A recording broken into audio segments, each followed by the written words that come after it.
Well, I'm a CPA, so I do audits. It's a third-party verification. When someone comes in, when the bank calls and says, hey, can you send me a financial statement on this company? They know, I don't know everything about that company, but I am a CPA. I look over the books, I send them something, and I say, I looked at this, it seems reasonable, everything looks like it's good. Now, if it's a full-blown audit, then I give a positive assurance. I looked at this and it's correct. But on our elections, even the smallest little outside third-party verification, the verify before you certify, they call it risk-limiting audits. They can be done so inexpensively and so efficiently. It can be built right into the system, and that would be one way. I would feel comfortable. So I was down in Kane County, and the clerk was a little bit upset with me. She says, do you want my voter rolls? Is that what you want? You want to see my voter rolls? You want to see the ballots? And I said, I wouldn't know what I was looking at. I want somebody else to look at those voter rolls that knows what they're looking at and to tell me, I looked at them and everything seems okay. We saw this little problem, we saw this little problem, but overall, it's okay. I mean, they do it for the Miss America pageant, so why not for our, I guess those elections are more important, but just that little bit of a third-party, independent look. But when you bring that up, which I did, and the cost on this audit that I was proposing at the state level was $12,000. And they said, that's an unfunded mandate. We're not gonna, it's got a fiscal note, and this was coming from the Lieutenant Governor's office. So instead of agreeing to the $12,000, they put up over $500,000 worth of billboards up and down I-15 saying, our elections are safe and secure.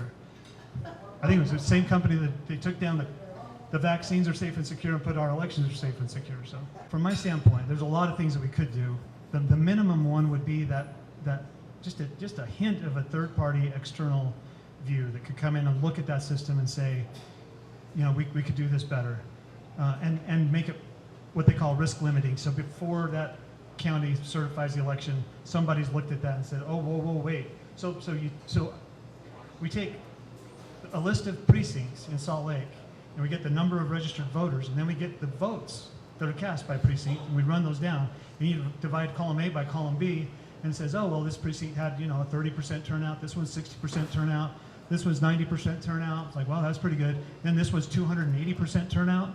It's like, okay, we got a problem. I took that to the Lieutenant Governor, and I said, this is what I'm looking, these are your numbers. I'm not making this up. These are your numbers, and there's probably a perfectly good explanation.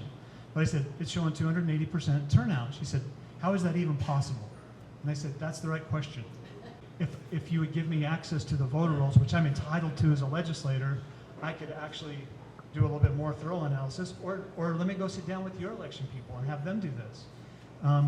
It's an emotional topic for her. She doesn't want that. That's what spurred the billboards.